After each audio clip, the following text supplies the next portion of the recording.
Hello friends, my name is Miss Fletcher. Welcome to my classroom.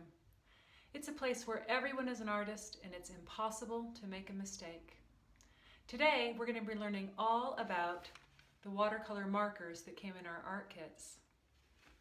Let's go to the drawing board. So today we're going to be using our Crayola markers. You're going to need the brush that came in your Praying watercolor kit. You need a pencil. You need just a dish of water. It could be any kind of dish of water. And the paper we're using today is actually one of the pieces of watercolor paper that came in your kit. There were 5 of them, so you need one of those. So the first thing we're going to do is we're going to go ahead and open our markers.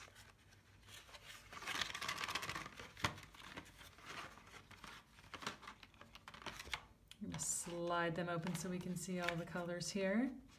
And we're going to go ahead and write the names of the colors across the top. So we're going to start up in the left-hand corner, and we're going to start with pink. And then our next color is red. We're going to move to orange.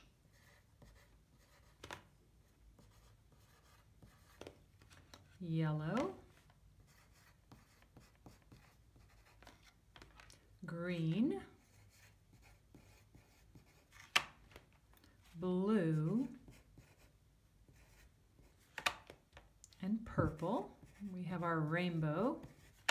Now there's also a brown, a gray, and a black. So let's add those in too. So we have brown, gray, and black.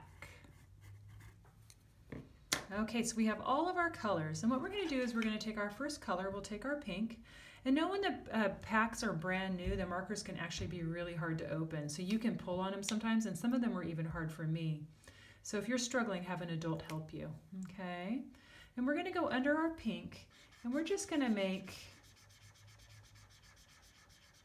a nice dark mark. Not too big though, we want to be able to use the bottom half of our paper for an art project, so we're just going to be putting it up there today. Next, we're going to go ahead and take our red, and we're going to do the same thing with our red. And we want it to be long enough so that we'll be able to, we want it to be a little bit long, but not too long. Okay, so don't make it too tiny, and you'll understand why in a little bit. Make it about the same size that I did. Next, we're going to move to our orange. And each time when you're finished with a marker, it's really important to make sure that that you close the lid. See this little space there? You have to make sure that's closed all the way, and also listen for the click. Okay, so make sure you close your lids all the way. I'm going to move on to my yellow now. And we're going to go to the green.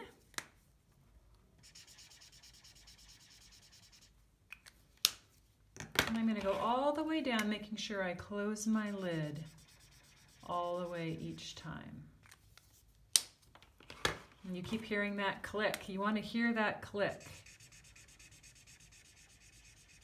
At school, your teachers will often check to see if you've left your markers open. But at home, you are the one who needs to make sure, or you won't have markers.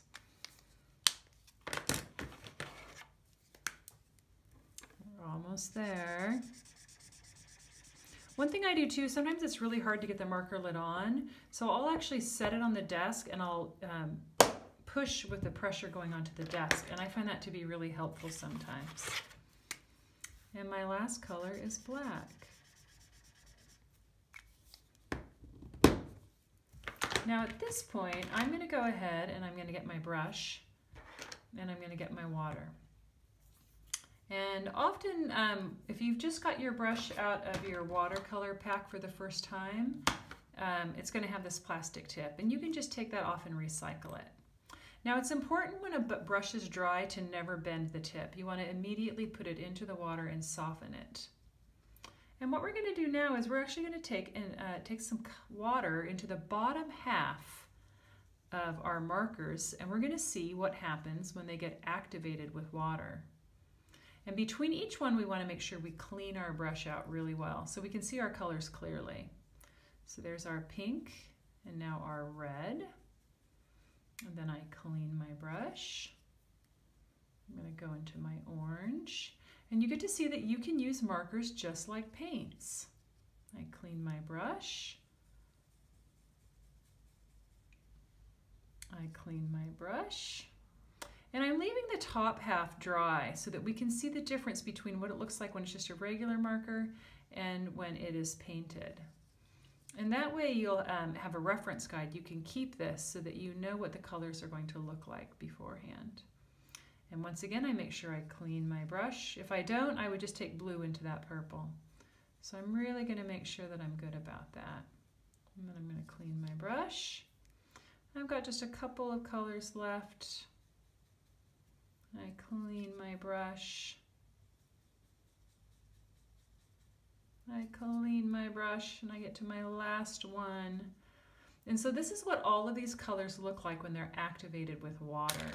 So it's pretty cool how you can use them as just as markers, but also as water paints.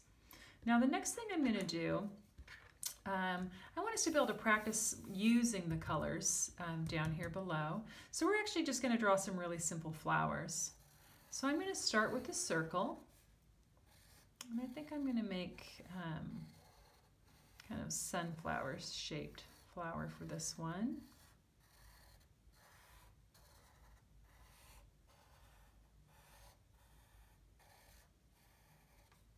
I could add a stem in. I could add in some petals. And I think over here, I'm going to go for some triangles. Make something a little different styled. And we're just drawing simple flowers because we want to go ahead and just play with our markers. I'm going to add a stem in here. And then if I want, as well as I can go ahead and make a ground, just a waved line, so that we have a place for some dirt. Now I'm going to go ahead and play with my markers. But what's cool about these is I don't have to color it all the way in. I can just go around the edge. And I want to see what happens when I take a little bit of red out into those petals. Still listening for that click when I put them away. And I'm just going to take this into the edges. I don't have to color it in solid. And it's going to give a really beautiful look.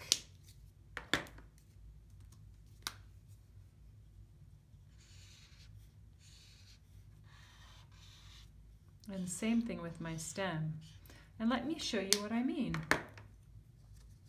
I can just dip in. And look at how nicely that fills out. And then it's going to do an interesting color blend with the red and the orange out in the petals. And each time I'm going in and I'm getting more water and I'm reactivating.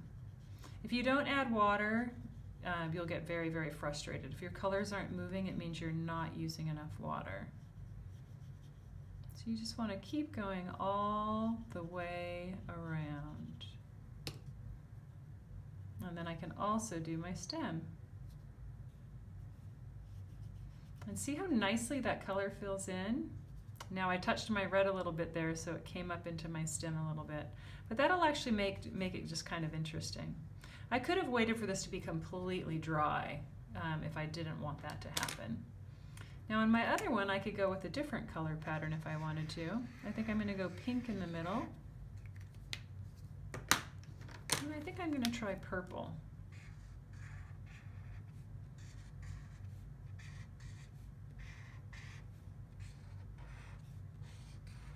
And this time I'm not going to put that extra line. I'm just going to let them be the color that they are. And I'm going to dip in. I'm going to do my center first. And now I'm going to come out into my petals and see what happens.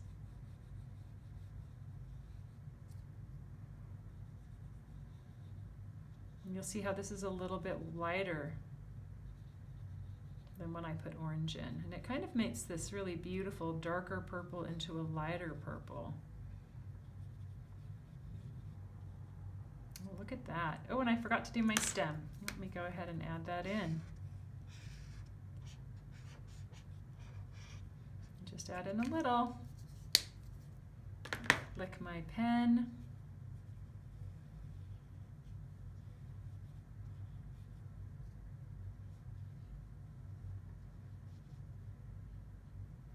There we go. Now to put in the, I want to put them into the soil next. So all I have to do is take and do a little bit of brown down here.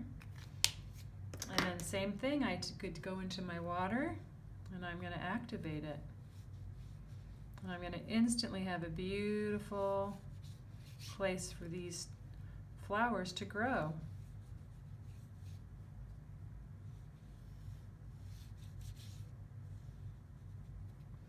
Now I also want to put in a sky, but before I can put in the sky, I need to let this dry completely. Otherwise the blue is going to run into my flowers, and my flowers will run into the blue. So we're going to take a small little pause here. You need to take one as well, and we're going to let our paintings dry. Okay, so my painting is dry now. So I'm going to go ahead and start to put in my sky. And I want to have a blue sky, but you can choose whatever color you want. And I'm just going to take and color around my edge.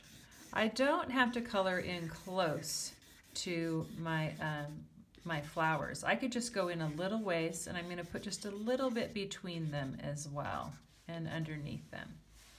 And now what I can do is I can activate the blue with my water. So I dip into my water, and I can go ahead and turn this into paint. And I can come up near my flowers, I can go around them. I don't have to go in all the way if I don't want to.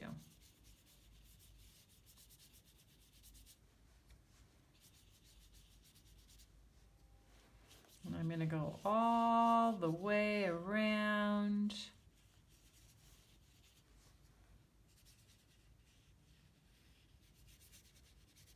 And my flowers will have a beautiful sky to be in.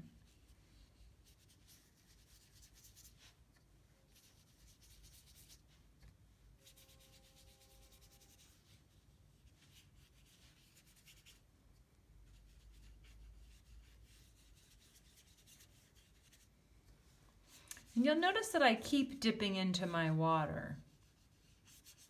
Because if I try to do it without the water, it just does this. It doesn't work. So if you're finding that it is not working, it means that you haven't used enough water. You have not activated your markers. So you have to make sure you keep dipping into the water. Okay.